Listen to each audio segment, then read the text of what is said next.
não saberão o que fazem nem o que farão.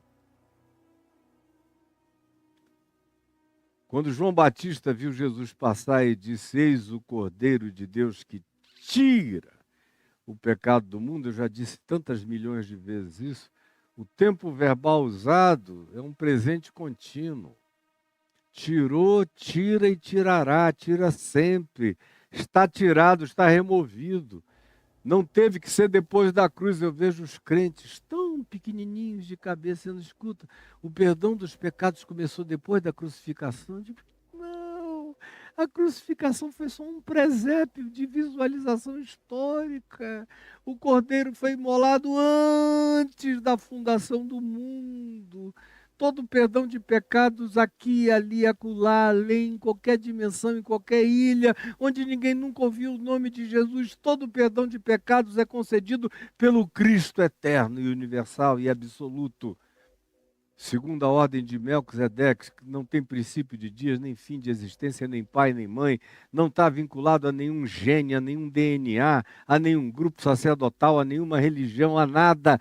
É de todos e é para todos, como eu terminei na semana passada, dizendo, filhinhos meus, não pequeis, mas se todavia alguém pecar, tendes advogado junto ao Pai, Jesus Cristo justo, ele é a propiciação pelos nossos pecados e não somente pelos nossos próprios, mas ainda pelos do mundo inteiro. Filho, estão, tempo presente, instantâneo, momento, agora. Quem é que tem na sua vida poder de dizer isso? O seu terapeuta não tem, a sua terapeuta. De nenhuma linha psicológica. Ele vai ouvir, você pode ter a coragem de desembuchar, de colocar para fora, de vomitar, de manifestar de maneira diarreica todas as angústias intestinas verificáveis no seu ser. E ele vai trabalhar com você, vai ter calma com você, ela vai ser paciente, vai tentar ajudar você a diminuir os agravos pessoais. Frequentemente vai dizer que não foi tanto assim. Vamos acalmar, vamos olhar, vamos colocar cada um nos personagens parentais, nos seus devidos lugares, a sua própria história, vamos dar uma reorganizada. Aí passa 1 ano, 2 anos, 3 anos, 4 anos, 7 anos, 8 anos, 10 anos, 12 anos, 13 anos, e você volta 2 vezes na semana para continuar. Eventualmente com um remedinho a mais, para acalmar, mas continuar. Até que eu vejo em alguns casos a velhice chega e o indivíduo para com o processo por causa do cansaço da velhice. Mas na maioria das vezes não foi nenhuma solução de lucidez, consciência nem de posse. Posse, pela fé de que aquilo está feito, acabado, estão perdoados. Acabou. Estão, porque não tem quem perdoe. Como esses religiosos aqui perguntaram, quem pode perdoar pecados? Se não um só que é Deus. E onde está Deus para perdoar os pecados aqui? Eventualmente o melhor analista, um Freud, um Jung, não tinham o poder de dizer, filha, filho, estão perdoados os teus pecados, vá em paz. E não precisa voltar mais, porque está tudo resolvido. E o indivíduo se abrir, como literalmente aconteceu com esse indivíduo, ele se abriu para a vida. E tudo nele se revitalizou. Estrutura óssea, muscular, tendões, carne, tudo circulou. O cérebro, as novas sinapses, as novas construções neurais, tudo. Uma ressurreição de eficácia, de efetividade funcional para a mente, para a alma, para a emoção e para o corpo dele. Instantaneamente estiveram, e estavam, e foram, e aconteceu. Estão perdoados. Quem pode perdoar? Se você não tem Deus, se você não tem Cristo, quem pode te tirar disso hoje? Quem pode tirar você disso hoje? Aí onde você está? E eu faço questão de insistir nisso, porque essa é a diferença maior entre o que eu digo, a pregação desse Evangelho de Cristo Jesus que eu trago a você, com toda a pureza e simplicidade do meu coração, todos os dias. Há 50 anos e meio e farei o resto dos anos da minha vida. Sabe por quê? Porque eu vejo a eficácia incomparável. À medida em que eu ia lendo os melhores experts da alma, Freud foi o primeiro que eu comecei a ler, Jung, de quem eu gostei infinitamente mais, Winnicott, uma quantidade enorme de outros que me foram chegando e que eu fui agregando às minhas leituras, ou a multidão dos artigos a respeito, anos e anos e anos de acumulação de leitura e vendo em todos eles o mesmo gap, a mesma impossibilidade e até a mesma proibição sistêmica de que o indivíduo tivesse a coragem de dizer: estão perdoados os teus pecados. Isso é um crime psicoterapêutico. Isso é uma violação psicoterapêutica. Você dizer uma coisa dessa. Ou mais que pessoalmente, como profissional, você crê, mas você não pode externar isso.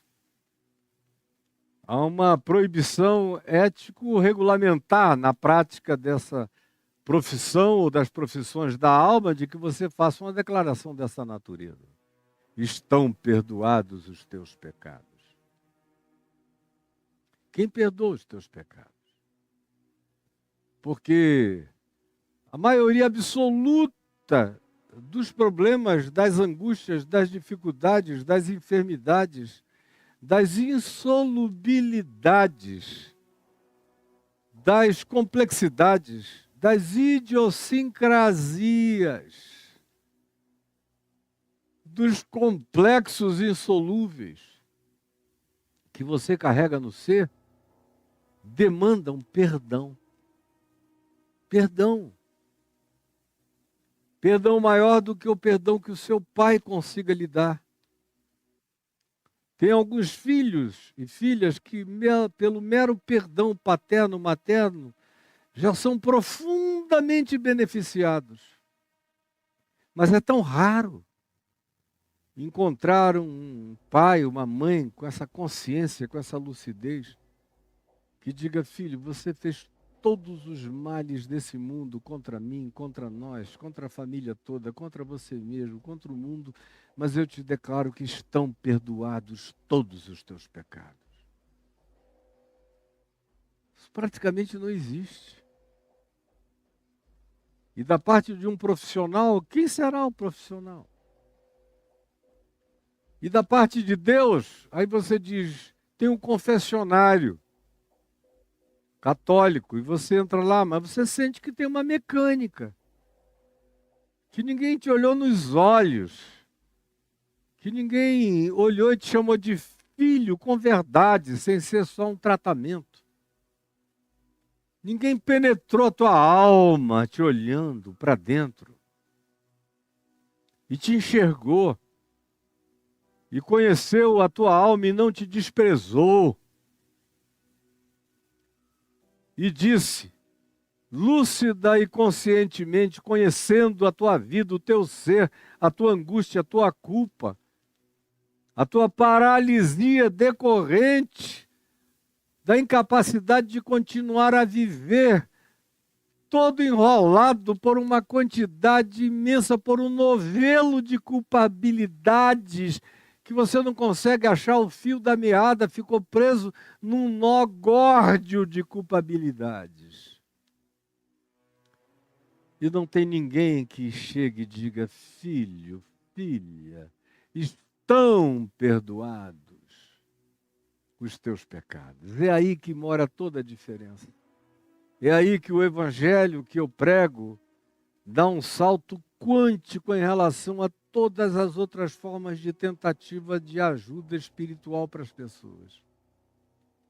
Quando chega nesse ponto em que medicação, nenhum fármaco, nem o tempo e a duração de quantidades e quantidades e quantidades de exposições sobre a sua interioridade jamais conseguirão realizar a solução que o seu ser pulsa por receber e não encontra. Porque não há quem diga a você: estão perdoados os teus pecados. E aí, a gente chega nesse momento em que o evangelho não tem comparação.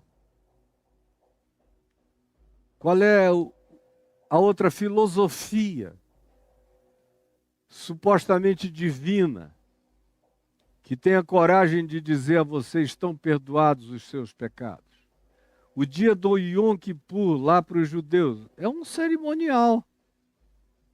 Mas o cara chega naquele dia cheio de culpas, pratica o Yom Kippur e no dia seguinte ele continua culpado, porque ele sabe que de fato os pecados dele não foram cancelados. Aquilo foi só um dia ritual, sem aplicação existencial renovadora, transformadora, mutante e regeneradora para a mente, para o coração, para a história e para a vida dele, dela. Você sabe do que eu estou falando, totalmente. Quem é que perdoa os teus pecados? Quem perdoa? E a coisa mais maravilhosa é que Jesus diz o seguinte aos religiosos que estavam ali julgando: quem é este, quem é esse, blasfema, que diz: perdoados estão os teus pecados. Jesus diz: vocês estão cogitando o mal nos corações de vocês, vocês não estão felizes com o que eu estou fazendo, vocês estão infelizes com a possibilidade de que seja verdade, que esse homem esteja sendo perdoado e venha a ser curado. Tamanha é a maldade de vocês, a religião entrou no coração de vocês de tal modo que, se não houver coerência com todas as formulações do manual de funcionamento religioso para o alcance dos objetivos supostamente pré-definidos pela mecânica religiosa, se alguém não obedecer isso, vocês já estão com raiva, porque o coração de vocês se tornou mau. A religião tem um poder na sua presunção de superioridade, do seu supremacismo proposto, de fazer as pessoas se tornarem muito más. Muito mais é o que Jesus denuncia. E aí ele diz: para que saibais que o Filho do Homem, que é aquele que é humano, e que é o Filho da humanidade, e que é o representante de todos os humanos, e que é o único homem absolutamente humano, em toda a plenitude do que significa ser humano, que é o ponto ômega do significado de ser humano, que sou eu, o Filho do Homem.